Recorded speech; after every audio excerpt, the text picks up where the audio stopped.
প্রিয় শিক্ষার্থীরা, আসসালামু আলাইকুম। আশা করি সবাই ভালো আছো। আজকে আসলাম আরেকটি পর্বে আলোচনা করব অধ্যায় 3 36 পৃষ্ঠার যে অঙ্কগুলো আছে সেই অঙ্কগুলো নিয়ে আলোচনা করব। তো তোমরা ক্লাসটি শেষ পর্যন্ত দেখবা, অবশ্যই এখান থেকে উপকৃত হবা। তো চলো আমরা অঙ্কগুলো শুরু করি। তো এখানে বলছে মহাখালী বাস টার্মিনাল থেকে সকাল 8টায় ময়মনসিংহ ও বগুড়াগামী দুইটি কোম্পানির বাস একসাথে ছাড়লো। ময়মনসিংহ ও বগুড়াগামী বাসগুলো যথাক্রমে 12 মিনিট ও 15 মিনিট পরপর ছাড়ে।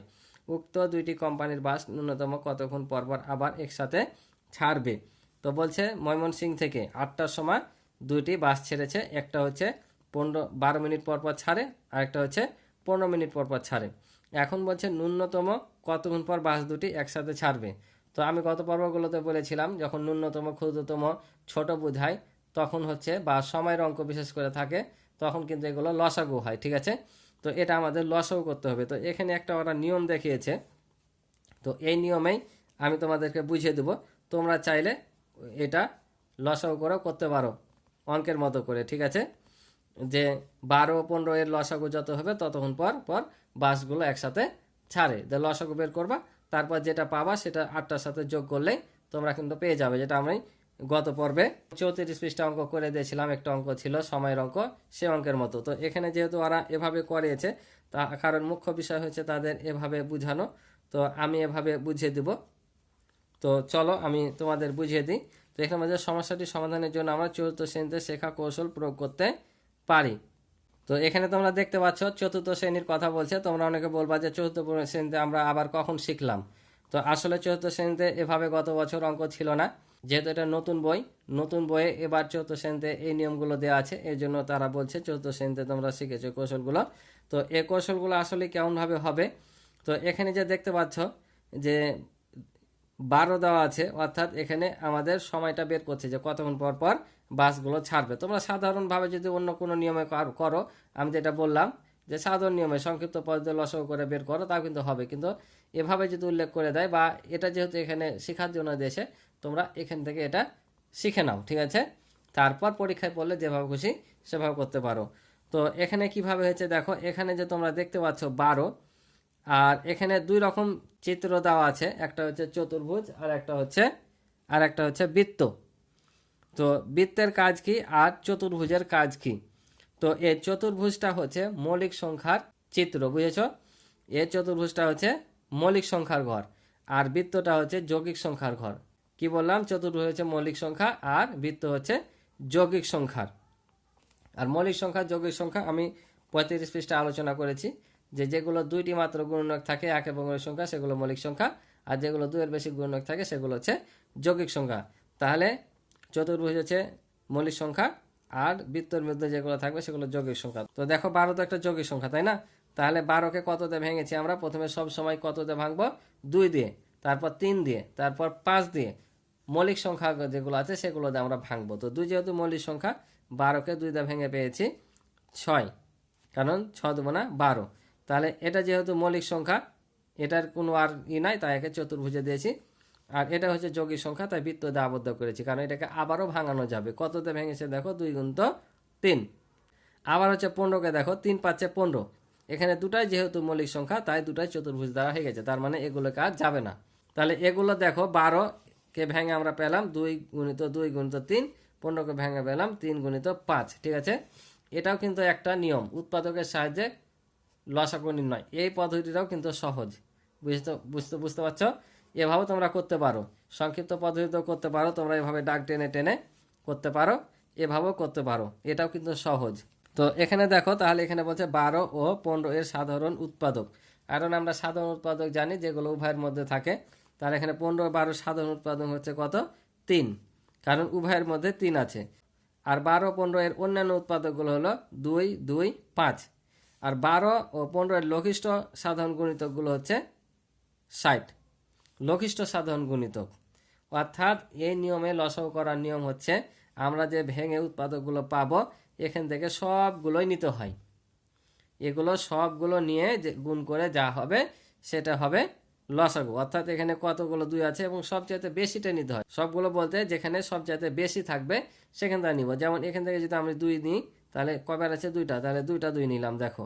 তারপর 3 আছে একবার করে একবার নিলাম, 5 আছে একবার করে নিলাম, অর্থাৎ এই সংখ্যাগুলো সবগুলো বলতে 2 × 2 × 3, আবার 3 × 5 নেবে, এটা না, সবচাইতে এখানে বেশি থাকবে সেটা নিলে ছোট গলা নেওয়া হয়ে যাবে। ঠিক আছে, তাই এখানে বলছে সাধারণ উৎপাদক 3, এত অন্যান্য উৎপাদকগুলো হচ্ছে এত, আর 12 ও 15 লঘিষ্ঠ সাধারণ গুণিতক হচ্ছে, অর্থাৎ লসাগু যেটা আমরা পেলাম 60, অর্থাৎ 60 মিনিট পর পর এই ঘন্টাগুলো বাসগুলো একসাথে ছাড়ে।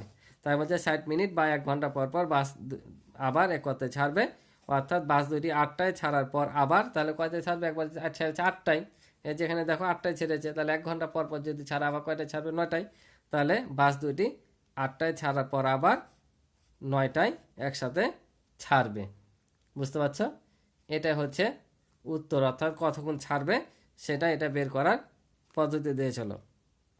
এটা চাইলে তোমরা অন্যভাবেও করতে পারো। তোমরা চাইলে এই যে 34 পৃষ্ঠায় যে অঙ্কটা আমি করেছিলাম এভাবে করতে পারো।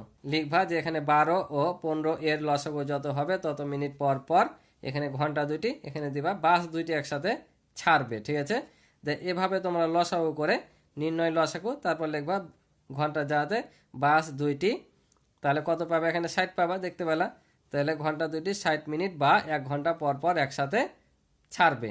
ঠিক আছে, তাহলে একবার যদি 8টায় ছাড়ে তাহলে কখন ছাড়বে, তাহলে লিখবো বাস দুইটি, মানে ঘন্টা দুটির জায়গায় যেহেতু এখানে বাস বলেছে, এই যে যেহেতু এখানে বাস বলেছে তাই তোমরা এখানে কি দিবা, বাস দিবা, যে ঘন্টা দুইটি কয়টায়, 8টায় ছাড়লে পরবর্তী সময়ে ছাড়বে 8 + 1 অর্থাৎ 9টায়। বুঝেছ, এভাবে তোমরা চাইলে অঙ্কটি করতে পারো, সেম জায়গায় শুধু সংখ্যাগুলো চেঞ্জ আর ঘন্টার জায়গায় বাস দিবা। আশা করি বুঝতে পারছো। তো এবার দেখো এখানে বলছে যে মৌলিক গুণনীয়কের সাহায্যে 8 ও 10-এর লসাগু নির্ণয় করো। মৌলিক গুণনীয়কের সাহায্যে, অর্থাৎ এখানে যেভাবে করলা ঠিক সেভাবে মৌলিক গুণনীয়ক বা উৎপাদক বলে। ঠিক আছে, তো এখানে যেহেতু এটা দেওয়া আছে এভাবেই আমি শিখাই, যদি অন্য কোথাও অন্যভাবে থাকে আমি ডাইরেক্ট করে দেবো। ঠিক আছে, অর্থাৎ তোমরা যদি ডাইরেক্ট এভাবে ভেঙে ভেঙে করে নাও 8কে, এভাবে যে 8 = 2 গুণিত কত, 4 দিয়ে যায়, আবার 2 গুণিত আবার 4কে ভাঙা যায় 2 দিয়ে, এভাবে আবার 10কে যদি আমরা ভাঙি তাহলে 2 গুণিত 5, অর্থাৎ 5 × 10, এভাবে যদি লসাগু করো তা হবে যে লসাগু, এখানে নিম্ন লসাগু সমান, দেখো এখানে কয়টা 3 আছে, সবচেয়ে বেশিটা নিব, তাহলে 2টা আছে 2 নিলাম। ঠিক আছে, তাহলে কত পাবো এখানে আমরা, আর এখানে আছে দেখো 2 তো একবার নিয়ে নিয়েছি, সব বেশিটা না মানে এখান থেকে 2 নেওয়া হয়ে গেছে, আর এখানে 5 আছে 5 নিব, তাহলে গুণ করলে কত হবে, 2 × 4, 4 × 8, আর 5 × 8 = 40, তাহলে লসাগু হবে 40। ঠিক আছে, এভাবেও তোমরা ডাইরেক্ট করতে পারো, কিন্তু এখানে যেহেতু এভাবে দেখিয়েছে আমি তোমাদেরকে এখানে এভাবে বুঝিয়ে দিই। তো আমি কি বললাম যে এখানে চতুর্ভুজটা হচ্ছে তোমার যৌগিক সংখ্যার আর বৃত্তটা হচ্ছে মৌলিক সংখ্যা, তাহলে 8কে 2 দিয়ে ভেঙে পেয়েছি, এই যে আমি তোমাদেরকে যেভাবে ভেঙে দিলাম এগুলো কিন্তু ওদের আসবে। ঠিক আছে, তাহলে এখানে দেখো 4 × 2 = 8, তাহলে বৃত্তটা হচ্ছে যৌগিক সংখ্যার, অর্থাৎ 4কে আবার ভাঙা যায় 2 × 2 = 4, তাহলে আমরা এখানে কত কত পেলাম, মৌলিক সংখ্যাগুলো কিন্তু নিব, এই 4 কিন্তু না, আমরা সব চাইতে যে মৌলিক সংখ্যাগুলো পাবো অর্থাৎ চতুর্ভুজ থেকে যেগুলো পাবো সেগুলো নিব, অর্থাৎ এখানে হবে 2 2 2। ঠিক আছে, এই যে চতুর্ভুজগুলো মৌলিক সংখ্যা, এটাকে দেখো 5 × 2 = 10, আমি যেভাবে করে দিলাম, তাহলে এখানে বসবে 2, এখানে বসবে 5, তাহলে 8 ও 10-এর সাধারণ গুণিতক কোনটা, যেটা যেটা মিলছে সেটা, তাহলে 2 মিলছে। ঠিক আছে, 2 ছাড়া কিন্তু আর নাই। তারপর এখানে 8 ও 10-এর অন্যান্য গুণনীয়কগুলো কি থাকছে, তাহলে এখান থেকে একটা নিয়ে নেছি, তাহলে বাকি থাকছে কত, 2 2, আর একটা বাকি থাকছে 5। ঠিক আছে, অর্থাৎ দেখো আমি বললাম না যে সর্বোচ্চটা নিতে হবে, সর্বোচ্চটা নিলে তোমার ছোটটা নেওয়া হয়ে গেল, তা আমি এখানে দেখো সর্বোচ্চটা নিয়েছিলাম প্রথমে কত, 3টা 2, আর 3টা 2 নেওয়াতে এটাও না হয়ে গেছিলো, বাকি ছিল এটা শুধু বসেছিলাম, এটাও ঠিক তারা এখানেই বসিয়েছে, যে অর্থাৎ সাধারণ গুণিতকটা এখানে নিয়েছে একবার, সাধারণ গুণনীয়কটা নিয়েছে একবার, আর বাকিগুলো একবার নিয়েছে। এখন এই সবগুলো যদি গুণ করে দিই তাহলে আমাদের লসাগু বের হয়ে যাবে, অর্থাৎ এই যে সাধারণ গুণনীয়ক একটা পেয়েছি আর এই যে বাকিগুলো পেয়েছি এখানে বসে যাবে। বুঝতে পারছো, এগ হলো। তো তোমরা যখন অঙ্ক করবা লসাগু এগুলো না করলেও হবে, ডাইরেক্ট তোমরা যদি লিখে দাও 8 ও 10-এর লসাগু, সবচাইতে বড় যেখানে বেশি থাকবে সেগুলো আগে নিয়ে নিবা, তারপর অন্য জায়গা থেকে এমনি অটোমেটিক সেটা না হয়ে যাবে, তারপর যেটা নাও নি টোটালি সেটা নিবা। যেমন আমি এখান থেকে মনে করো 3টা 2 নিয়ে নিলাম, ঠিক আছে, এখান থেকে 3টা 2 নিয়ে নিলাম, তাহলে এই 2কে না দরকার পড়বে কারণ এর মধ্যে পড়ে গেছে, আর বাকি আছে 5, 5টা নিলাম। ঠিক আছে, এখন যেহেতু ওরা বোঝানোর জন্য দিয়েছে আমিও বুঝিয়ে দিলাম, পরে ডাইরেক্ট তোমরা এই লাইনটা শুধু যদি করো তারপরও হবে। তাহলে এখন সবগুলো গুণ করলে হয়ে যাবে। তাহলে 2 2 4, 4 2 8, 5 8 40। ঠিক আছে, এটা হচ্ছে তোমার লসাগু। তোমরা এভাবে ডাইরেক্ট করলেও কিন্তু অঙ্ক হয়ে যাবে, 100-এ 100 নাম্বার পাওয়া। ঠিক আছে, তো আশা করি তোমরা বুঝেছো। আজকে এ পর্যন্ত ছিল এ পর্বের অঙ্ক। ক্লাসটি ভালো লাগলে অবশ্যই চ্যানেলটি সাবস্ক্রাইব করে আমার পাশে রইবে, আর ভিডিও ভালো লাগলে অবশ্যই একটি লাইক করে দেওয়া। ইতিপূর্বে যারা চ্যানেলটি সাবস্ক্রাইব করে রেখেছে তাদেরকে অসংখ্য ধন্যবাদ। আর আমার এই অধ্যায়ের সম্পূর্ণ ভিডিও দেখতে চাইলে এবং পূর্বের ভিডিওগুলো দেখতে চাইলে এই ভিডিও ডিসক্রিপশনে লিঙ্ক পেয়ে যাবে, অথবা আমার চ্যানেলে গিয়েও সরাসরি প্লে লিস্ট করা আছে, সেখানে দেখতে পারবে। তো আজকে পর্যন্ত ভালো থাকো, সুস্থ থাকো, দেখা হবে পরবর্তী পর্বে। আল্লাহ হাফেজ।